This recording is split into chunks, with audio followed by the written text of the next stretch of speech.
very good to be back, and to everyone that know me literally knows that I am always passionate about young people, especially girls and women. So welcome to the journey. And of course with me today I am with independent lady, an iron lady, who is so much passionate about things that are affecting young people, especially women as well. Today with me, I am with the CEO of Let's Fight Endometriosis Gambia, Fatou Jome. We are so much proud of you. We are so much happy to have you on the journey. So welcome to Blog TV and take us through your journey, please. Hey guys, like Mariam Ceesay, my name is Fatou Jome. I am the founder of Let's Fight Endo. Let's Fight Endo. Endo is short for endometriosis. So endometriosis is a disease that affects over 176 million women worldwide. And I am one of the women that are affected from endometriosis. So it's like 1 in 10 women always get affected from the disease. And 1 in 10 is not a very small number. Sure. So in 2018, that's when I decided to launch the campaign Let's Fight Endo.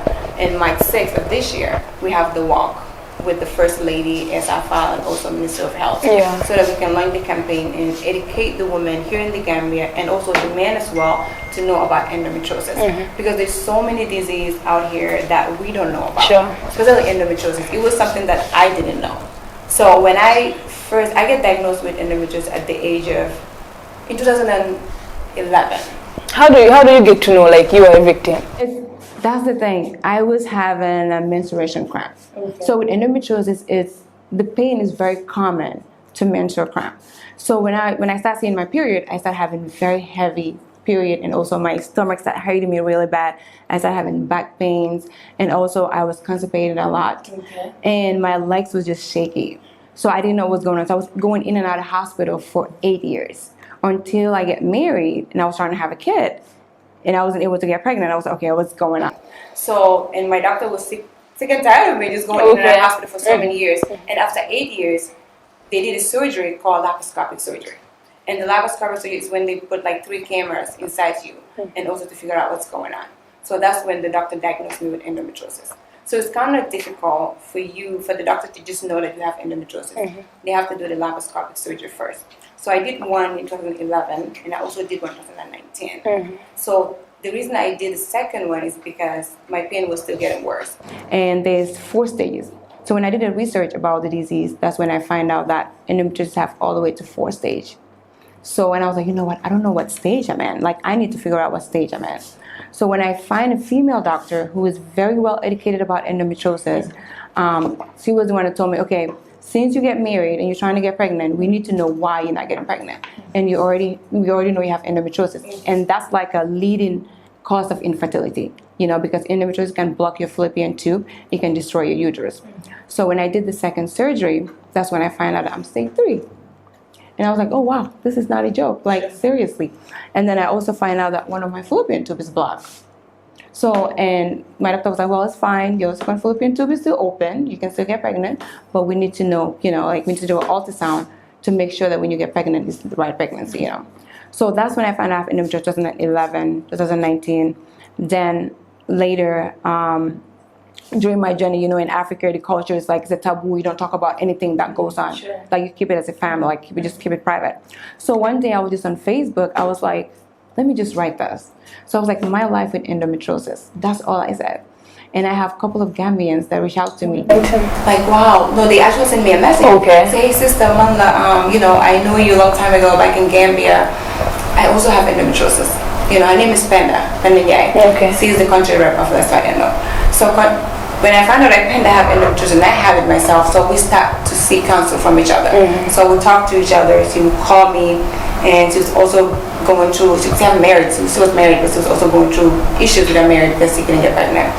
So when I talked to her, I was like, yo, it can't be just 2 of us going through this. I want to form an organization called Let's Fight Endo, so that what we go through, you and I don't want any other women to go through that, especially young women. So that's when we find the organization. Penda was in Morocco going through IVF. IVF is when you're trying to get pregnant with science help. And I came here, found the organization, registered here, and also registered to the US as well. So then I form a team, and then we start, working from there. Fatou, I have to say, like, congratulations to you and kudos to you, because a lot of people don't know what is endometriosis, especially Gambians, because the very first day that I saw that post on Facebook, and I was like, what is endometriosis? And I was even finding it so difficult to pronounce the word even. So I just want to know whether endometriosis has any relationship with menstrual pain. Because not in the Gambia, in African culture, we are just meant to believe that when you have seen your menstruate, it's normal for you to feel pain and all that. Yeah. So I want you to take us through that. That's the thing. It's not just Gambia or Africa in general. It's like the mentality of a woman us having menstrual pain. The doctors will look at it as it's normal. But it's not normal, because menstrual pain and endometriosis pain is totally different. Okay. But it's very common. Like, you can see your period today, you start having really bad cramps. And then you're like, oh, it's normal, but it's not. If you don't know you have endometriosis, it can definitely affect you. Like I said, it can block your fallopian tube, it can destroy your uterus. When you realize it might be too late trying to get pregnant, and you can't get pregnant. So that's why we did the school outreach, so we can go visit the schools and educate the kids about endometriosis. Because the pain for menstruation and also endometriosis pain is really different. So the guys that when they made school, see, a lot of the students was like, wow, Manila, or handle down on you. And when they say that, that's what I was going through. I feel like I'm looking at myself. Because I had no joy. Send people to find me, people to know which you went to school for 1 week. And I was going through the same thing. What happened to me with my story, like getting married for 9 years without having kids, and also going through divorce because I was not able to have kids. Not like I cannot have kids, but could be difficult. It will not take time. So you need that guy who patient enough for you. Patient hard. So because my second surgery, I was preparing to get pregnant. So when I found out I have stage 3, and I was also graduating from university. So I'm sorry. It's okay.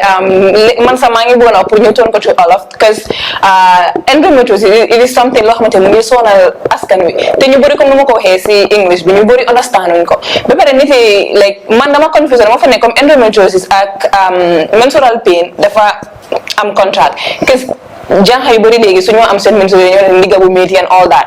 Dama jël exemple si man last week maa doon gis suma menstruation suma ndigga baa ngi métti ma nekk di complain si kër bi liñ ma wax ñu ne yow xale bu ndaw bu am ni yow looy complain ndigga bu métti loo def. Honestly like I was just crying ma ne leen suma ndigga mu nekk nii ñu ne ma ne wax xanaa da nga enu diis xam nga concept bu ngay am that leen. So dama bëgg pour nga leeralal ko nit yi nga wax leen endometriosis lan nga dee went through.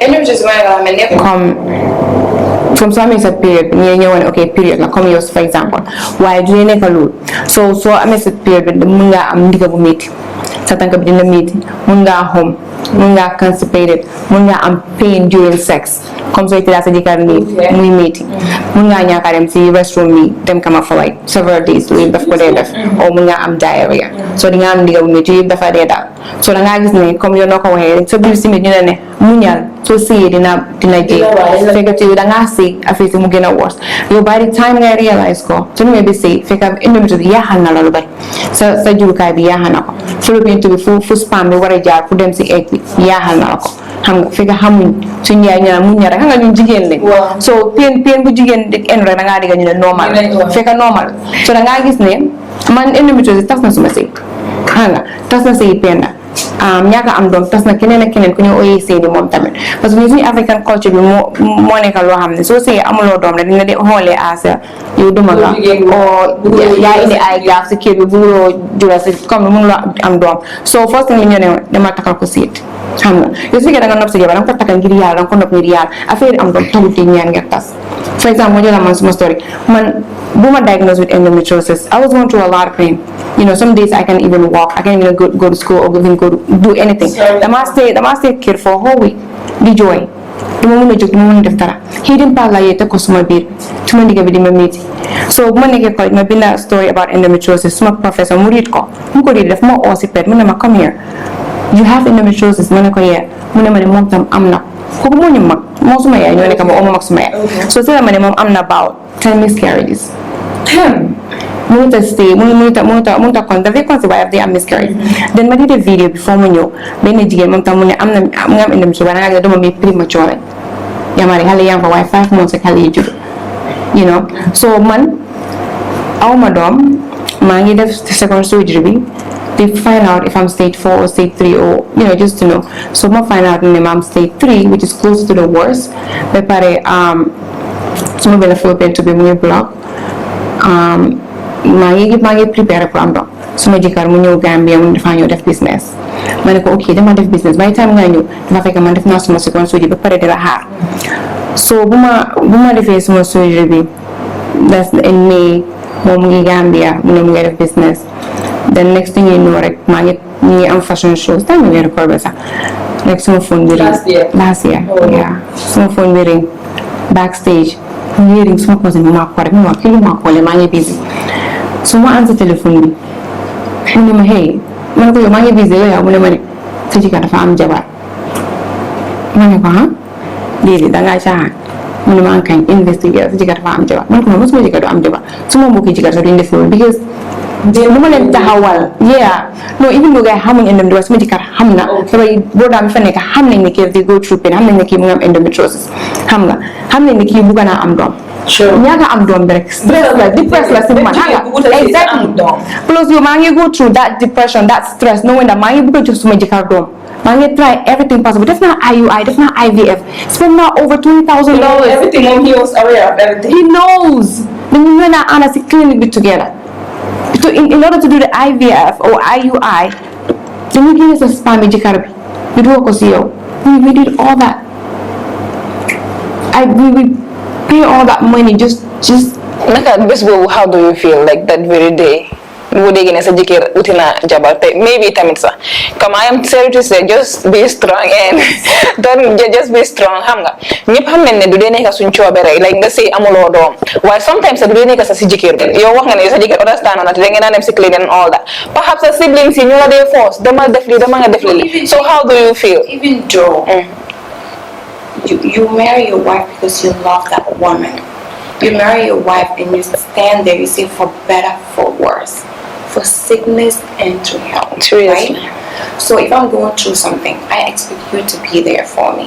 Suma jëkkër moo doon sëy moom amul dara suma jëkkër moo doon sëy moom mu ngi America amul kayit amul citizen man maa ko may kayit maa ko defar everything maa ko fa nekkal dama ko muñal dama ko sëyal te amut so man su fekkee mënuma laa jural mënuloo maa muñal nga toog nga xaar yàlla waaye defuloo loolu nga dem takka jabar suma gannaaw yaa ngi Gambia ñu ngi wax every day yaa ngi fi 1 week yaa ngi dëkkaay jigéen ma laa koo ñuy wax mu ko ma ne ma sa jëkkër am na jabar man da dee dama foogoon ne damaa dee te léegi loolu bu ma déggee loolu a month later laa war a dem suma sojin wala less than a month laa war a dem suma sojin man ma foogoon ne damaa dee because suma xol bi digir toon you already going through heartbreak maa ngi oo that day lekkuma suma néeg laa nekk maa suma sister ñu koy jooy boobu ñu ne boobu jéena suma xarit bi nga xam ne moom moo ma dee taxawal about endometriosis dañ dee waxtaan everything ñu call ma ñu ne ma da nga war a ñëw si hospital nga wax sa xarit bi goodbye because moom dafa dee but everything happened in May. What moment? No, it's not even just once. I feel like my life was over. I feel like I was gonna die. I feel like this is set for me. When you are in there, you won't go through. Like, when you dress up, like I look fine to you, but deep down, you don't know what I'm going through. I know. You understand what I'm saying? But 100% of women. The same thing with the kids. The Hallie to school, so when they made of school, I would tell you, you go through a lot. Hallie mo na wa mo send you stuff. Don't joy. Man, I'm free. But if I make a joy, don't stop. Because when you go through the same hospital, link karewa infection la, suchet la. Fika du lolu. Hallie mo yedna lo xamne eliges bi mu na dem bese mu lor ko comme man num marolé ak penda num ko rolé. So how about your friend? Naka la mujjé bu sa friend bi la waxone dafa dé dem nga wax goodbye. Dafa mujjé dé. Sorry about that. So I was going through a divorce. I was going through. You lost a friend. I lost a friend. Everything happened in May. I feel like this is it. It's the end of the world. Plus my family is going to protect our secret. So here you know, why you don't put on? You know why? Be the fear. I don't believe in that. Yeah, then ko dem na wa. So that was the reason lu tax ñu takal ko jabar. Mom si bopam lu mo di reason. But right now am na dom. Ndax legi after lolu bu lolu amé yeb because ñu ngi nëbatu and all that. So how do you end up with your husband? I filed for divorce. You did that or si mama jóge? I filed for divorce. You my one America. You think that's the best solution that you can do? Because the thing is, like, I cry every night. You know, I'm dealing with stress, depression because I can't have kids. And you will take to smoke. that means I'm not good enough. I already feel like I'm not good enough. I already feel less of a woman because I'm money. Society we need society that they enjoy it. So I'm telling you that. Hang on. Say do is just icing on the cake. So say young easy. Hang on. I mean if you do drugs, I'm you do that. Sure. I mean you do drugs and I'm you land right. So man, I'm a dog. Low tooth. So much I'm gonna take it ever. Then I'm going to go through surgery. Hanga. Di depan kali nga hamil musun society bi. Ni ada jigen yu bari. Góor yu bari ñu ngi fay seen jabar because amuñ doom waaye am na góor yu bari tamit fii nii ñu taxawal seen jëkkër parce que man su ma la waxee suñu end organisation am nañ receive nañ lot of phone calls from guys ki nga xam ne Gambia la mu dem ba Sénégal pour dimbale jabaram mu ne jabaram lu ma nekk di go through loolu la nekk di go through waaye laparoscopic surgery is so expensive loolu moo tax ñu suñu organisation ñëw pour dimbale gars you know, we can try and help you 50% of the cost. Now, the money. Well, I'm not thinking the reach out to government. Because the worst part of this issue, the money can amud garab. So I don't know whether it's true or not. It doesn't have any cure. Seriously? It doesn't have any cure. You see, no matter where you need, we're not to friend madam with joy. Some people will not attack anytime. They will, you know. So you want to the rest of my day, so I'm with the mate. So in amud cure, the only thing I'm on the treatment option. Treatment one like I'm so you again is good guy. Okay. So I'm also again I'm done with this good guy. Or not bad control pills. Okay, quickly, because you need more time about this endometriosis and this is the journey. So quickly, academically, you studied communication. Why communication? I studied mass communication at the University of Minnesota. That's where I started. Then I shift to medical office assistant. So I have PR. I'm a PR person. So that's where I get my bachelor degree from. I love to communicate with people. I love to talk. That's me. I even have my own talk show back home. You know, and I also have a YouTube channel, but I barely even use it. You know, so I love communication. Like that's my passion. But now dealing with endometriosis and also talking to girls, I want to go to social work. Like I want to do social work so I can talk to them, educate kids more about it. Yeah. Okay, this is the journey. So we just wanted to start and pace so that and we want it to be fascinating and unique. So we are so much happy having you. Like like we are so much proud of you. And the only thing that I can tell you is be brave enough. You were still young, you have a long way to go, you were beautiful, you were smart, but that'll stop. Understand? So what you're doing, we so much appreciate this. We endorse it so very much. And we are all like Team Block TV, let's fight endometriosis. I just want to say one last word, right? For all the guys out there who are married and your wife is going through this, please be there for your wife. And yeah, you never feel it, please violent health syndrome. Syndrome, you go through menstruation, if you menstruation, if you endometriosis, or if you fibroid, it's something worse. So I'm buy health syndrome, syndrome, brother system, never for syndrome, sisters, never for syndrome. That doesn't make her less of a woman. Sure. Anything we go through, just know that you are not alone. Just be strong. Because as well. Yeah, and thank you so much for having me. It's a pleasure having you. And one last thing, like I just want to make it clear. I'm a big jigin bo xamantene dafa sey yow nga ne amuloo doom ak doom naka la neexee comme suma anti lu ma dem mu ne ma doom neexu dafa metti waaye yow doo mën a gis yow for example so amutee doom kan ngay yónnee all that the pleasure like between a mom and a child jigéen bu nekk bëgg naa wusi. So this concept I think we should eradicate it. Come dama ko dee every time, and I am sorry to use this word, we are so unfortunate buñ juddoo fekk suñu boppa fi. I swear to God, like this is just like disturbing us. So this was your journey, season 2, second episode here in Block TV. But before going, all social media platforms. We are on Twitter, we are on Instagram, we are on Snapchat, we are on Wazi. Follow us Block TV live Facebook each and every day. New Amalen program, US program, Bolen Haladek, we are having it here. It's a bye from me, and it was great having you. Bye bye. Thank you so much.